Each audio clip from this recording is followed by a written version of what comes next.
Hello everyone, मेरे YouTube channel धारा space में आपका स्वागत है। आज की हमारी पोएम है the bus by Arun Kolatkar. Arun Kolatkar की पोएम द बस। पोइट का इंट्रोडक्शन देखते हैं। सबसे पहले Arun Balkrishna Kolatkar is a Marathi poet. Arun Kolatkar एक मराठी पोइट थे who wrote with ease in Marathi and English. उन्होंने इजीली मराठी और इंग्लिश दोनों लैंग्वेज में लिखा। He was born on 1 नवंबर 1932। उनका बर्थ 1 नवंबर 1932 को हुआ एंड डाइड ऑन 25 सितंबर 2004। और 25 सितंबर 2004 को उनकी डेथ हो गई। He received the साहित्य अकेडमी अवार्ड इन 2005। उनको साहित्य अकेडमी अवार्ड मिला 2005 में 2005 में। And the Commonwealth writers prize in 1977। और 1977 में उनको कॉमनवेल्थ प्राइज मिला। He is most famous for his 2 early volumes of poetry। वो अपने 2 जो उनके अर्ली वॉल्यूम्स थे पोएट्री के, उनके लिए वो फेमस थे। जेजुरी 1976 में लिखी गई इन इंग्लिश। उनका जो एक वॉल्यूम था जेजुरी, वो इंग्लिश में लिखा गया। एंड अरुण कोलातकर कविता, ये 1976 में लिखी गई इन मराठी। इनकी जो 2 जो वॉल्यूम्स थे जेजुरी और अरुण कोलातकर कविता, ये दोनों वॉल्यूम्स के लिए फेमस है। और उनको जो कॉमनवेल्थ प्राइज मिला था वो 1972 में, वो उनकी जो पोएट्री, उनका जो कलेक्शन है जेजुरी, उसके लिए मिला, जो कि 1976 में पब्लिश हुआ और 1977 में उनको कॉमनवेल्थ प्राइज मिला। आगे देखते हैं। Introduction of poem the bus by Arun Kolatkar is the first of the 31st poems in his collection Jejuri. Poet की जो जेजुरी कलेक्शन था उसके अंदर 31 पोएम्स थी। उनमें से जो द बस जो पोएम हम पढ़ने जा रहे हैं वो उनमें से 1st नंबर की पोएम है। Jejuri was his first book of English poetry. और जो जेजुरी इनकी बुक है वो इंग्लिश की उनकी फर्स्ट पोएट्री की बुक है। Poems in his collection a fragmented narrative of a visitor's experience of the ruins of Jejuri.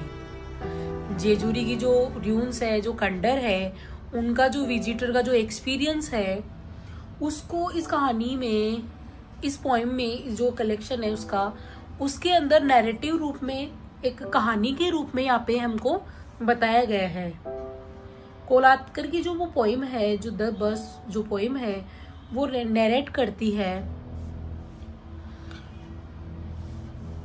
उसका एक्सपीरियंस नैरेट करती है, कहानी के रूप में अपने एक्सपीरियंस को पोइट बताता है। ए पिलग्रिमेज साइट इन महाराष्ट्र इंडिया। जो जेजुरी है वो एक धार्मिक यात्रा है, धार्मिक साइट है जहाँ पे लोग धार्मिक दर्शनों के लिए जाते हैं। वो है महाराष्ट्र, इंडिया में, महाराष्ट्र में वो साइट है।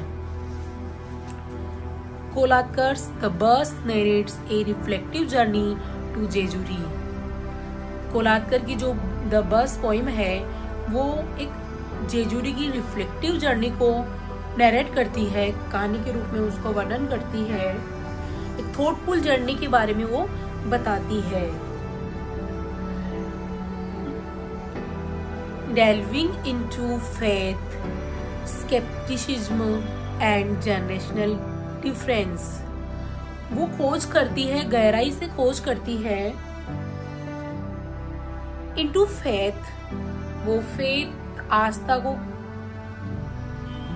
आस्था की जो गहराई से खोज करती है, संदेह की खोज करती है, एंड जनरेशन डिफरेंस, जो जनरेशन डिफरेंस होता है उसके बारे में यहाँ बताया गया है। इट मीन्स जब कवि ने यहाँ पे अलग अलग जो धार्मिक आस्थाएं हैं, जो फैथ है, उनके बारे में बताया है कि कैसे किसी की आस्था कौन से धर्म में, किसी की किसी धर्म में है, संदेह है किस, और जनरेशनल गैप को बताया गया कि एक यंग जनरेशन, एक जो उसमें पोएम में बताया गया कि एक यंग मैन होता है और एक ओल्ड मैन होता है, उनकी जो थॉट है, उनकी जो विचार है, उनकी जो फेथ है, उनके अंदर कितना गैप है वो यहाँ पे इस पोएम में बताया गया है। Theme of the poem, the poet has won the themes of contrasting religious faith and opinion between old and young or modern generations। यहाँ पे पोइट ने बताया है, वो कवि बुनता है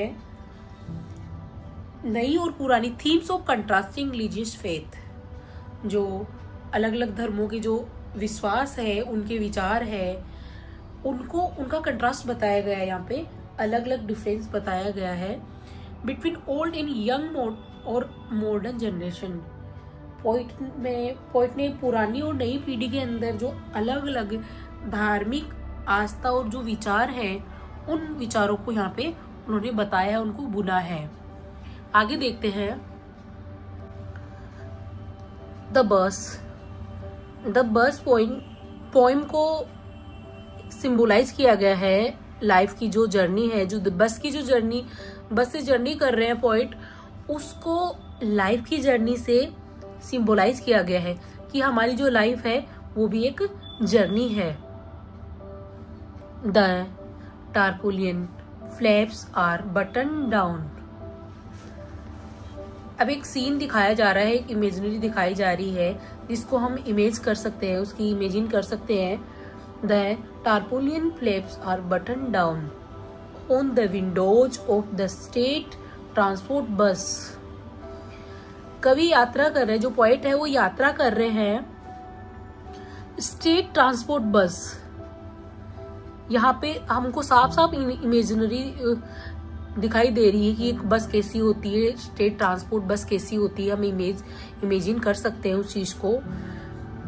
द टारपुलियन फ्लैप्स, जो टारपुलियन जो तिरपाल के जो फ्लैप्स है, जो पल्ले हैं, जो टुकड़े जो लटकाए गए हैं, और बटन डाउन, उनको बटन डाउन कर दिया गया, उनको नीचे बंद कर दिया गया है। ऑन द विंडोज कहाँ किया गया है? इट मीन्स हमको जो बस है उसकी कंडीशन का पता चल रहा है कि उस टाइम की बस की क्या कंडीशन रही होगी, कि उस बस के अंदर शीशे नहीं लगे हुए हैं, उनकी जगह जो तिरपाल है उनके छोटे छोटे पल्ले लगे हुए हैं और उनको बटन डाउन किया गया है नीचे करके। Of the state transport bus, और वो बस स्टेट ट्रांसपोर्ट की है। All the way up to Jejuri, और उनको बटन डाउन तिरपाल की जो फ्लैप्स है उनको all the way up to Jejuri, और जेजुरी जाने के लिए जो यात्रा है, जेजुरी की यात्रा के लिए उसको बटन डाउन कर दिया गया है।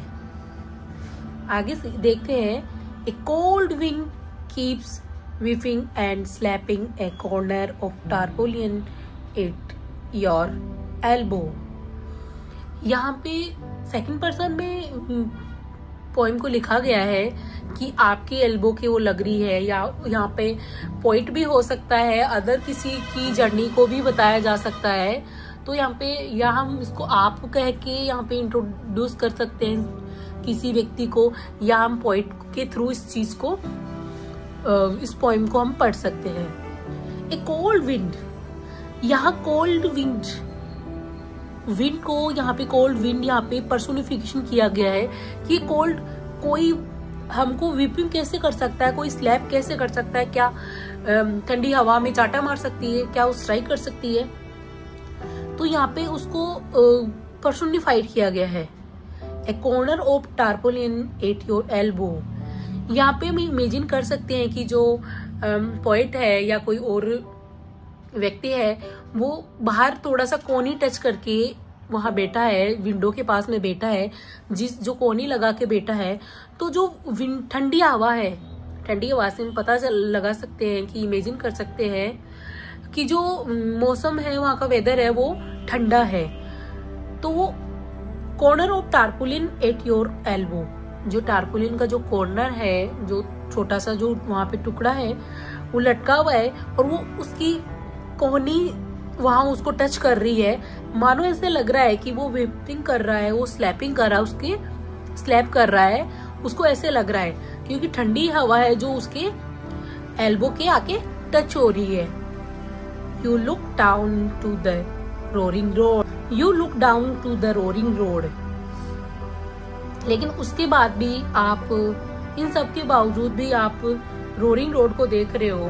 It means roaring road, roaring यहाँ पे बस के लिए यूज हुआ है, क्योंकि जब वो उबड़ खाबड़ रास्ते पे जो बस चल रही है उस रास्ते पे, तो वहां उस बस की रोरिंग की आवाज आ रही है, नहीं रोड की, क्योंकि रोड जो है वो रोरिंग नहीं है। यहाँ पे ट्रांसफर्ड एपिथेट का यूज किया गया है।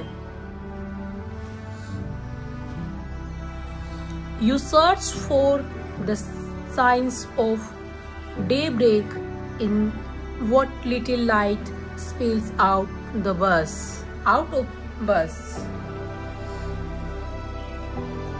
आप ढूंढ रहे हैं for the science of daybreak. आप देख रहे हैं, पोइट देख रहा है कि सुबह हो गई क्या, इसका इशारा देख रहे हैं बाहर थोड़ी सी रोशनी में सुबह होने का जहाँ पे संकेत देख रहे हैं वो। what little light spills out of bus, थोड़ी सी लाइट जो बस के बाहर से दिख रही है उनको, तो उससे वो अंदाजा लगा रहे हैं कि मॉर्निंग हो गई है। इसका पता चला रहे हैं पोइट कि मॉर्निंग हो गई क्या। Your own divided face in the pair of glasses on an old man nose, it's all the countryside you get to see. जो पोइट है वो योर ओन डिवाइडेड फेस, उनका खुद का डिवाइडेड फेस, आपका खुद का divided face in the pair of glasses on an old man nose, जो ओल्ड मैन की नोज पे जो ग्लास लगे हैं, चश्मे लगे हैं, उनके अंदर पॉइंट अपने डिवाइडेड फेस देख सकते हैं। Is all the countryside you get to see, old man के जो चश्मे हैं उसके अंदर आपको पूरा कंट्री साइड दिख रहा है कि बाहर क्या है, वो थोड़ा उनको ओल्ड मैन के जो चश्मे लगे हुए हैं उन चश्मों से उनको दिखाई दे रहा है। इट मीन जो पॉइंट है वो बाहर कुछ नहीं देख पा रहे, क्योंकि बाहर ग्लासेस की जगह वहां पे बस के अंदर तिरपाल का यूज किया गया, तो उनसे बाहर वो कुछ नहीं देख सकते हैं। बस थोड़ा उनको उनके चश्मों से बाहर कुछ नजारा दिखाई दे रहा है, और उन चश्मों के अंदर ही उनको पूरा कंट्री साइड दिखाई दे रहा है जो वो देखना चाह रहे हैं। यहाँ पे डिवाइडेड जो फेस है वो यहाँ पे कंफ्यूजन और कॉन्फ्लिक्ट को बता रहा है कि जो एक यंग जनरेशन और ओल्ड जनरेशन के बीच के अंदर जो गैप है, उन दोनों के बीच में जो कॉन्फ्लिक्ट है, डिफरेंस है और जो कंफ्यूजन है, उन चीजों को यहाँ पे बताने की कोशिश कर रहा है पोइट। आगे देखते हैं।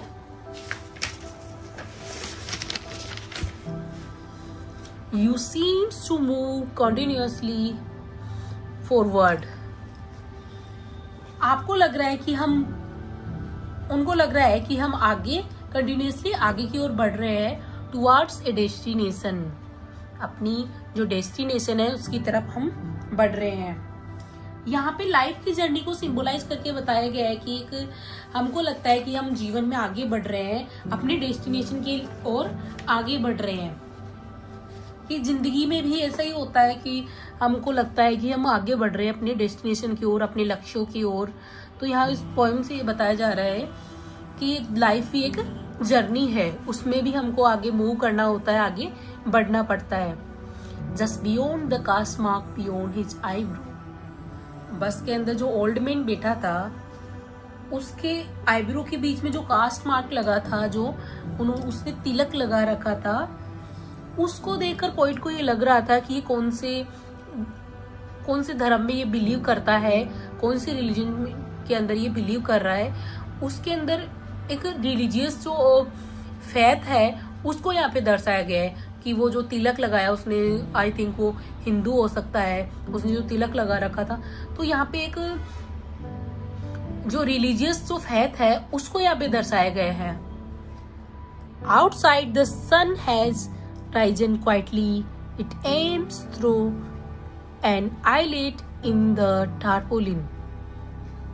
जो बाहर से जो सन की जो रेजिंग जो किरणें थी, जो सूर्य की जो किरणें थी, वो एम्स थ्रू एन आईलेट, वो एक छोटे से होल के थ्रू अंदर आ रही थी। बाहर जो सनराइज हो चुका था, मॉर्निंग हो गई थी बाहर, तो वो जो सनलाइट है वो तारपुलिन के एक छोटे से होल से अंदर आ रही थी, बस के अंदर आ रही थी। और and shoots at the old man's eye glasses, और ओल्ड मैन के जो ग्लासेस हैं उनको सूट कर रही थी, उससे टकरा रही थी। आगे देखेंगे, A sword of sunbeam comes to rest gently against the driver's right temple।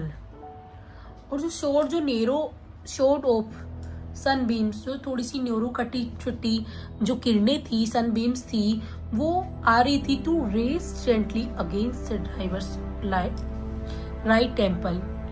जो उसका राइट टेम्पल था, जो राइट उनकी कनेक्टिविटी थी उसकी ड्राइवर की, तो उसके अगेंस्ट, उसके ऊपर आके वो जो सनबीम्स थी, जो शॉर्ट जो कटी छटी नेरो सी थोड़ी सी, वो सनबीम्स बस ड्राइवर के राइट टेम्पल को टकरा रही थी। The bus seems to change direction, और मानो ऐसे लग रहा था कि बस ने अपना रास्ता चेंज कर दिया हो। मीन्स पोइट का कहने का मतलब है कि उनको ऐसा लग रहा था कि उनका डेस्टिनेशन आ गया हो। At the end of bumpy ride,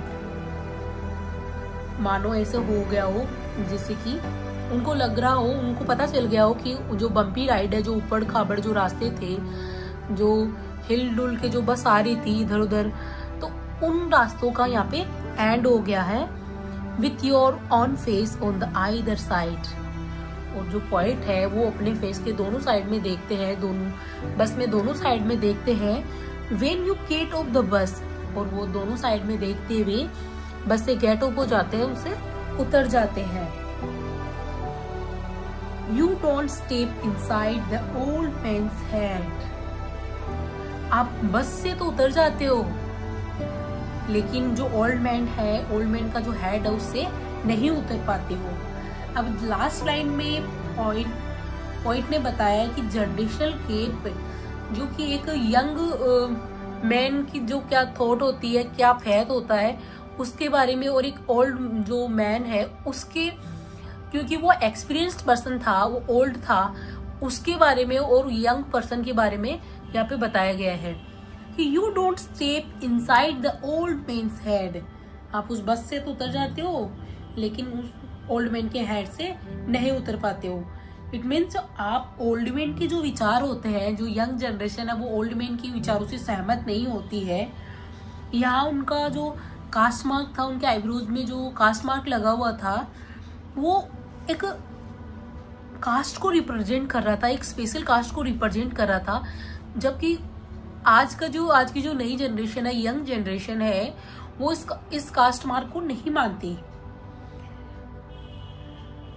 और यहाँ पे दो जनरेशन के बीच में, यहाँ पे इन लाइनों से हमें दोनों जनरेशन के बीच में जो बिटवीन जो डिफरेंस है उनके बारे में पॉइंट बताना चाह रहा है।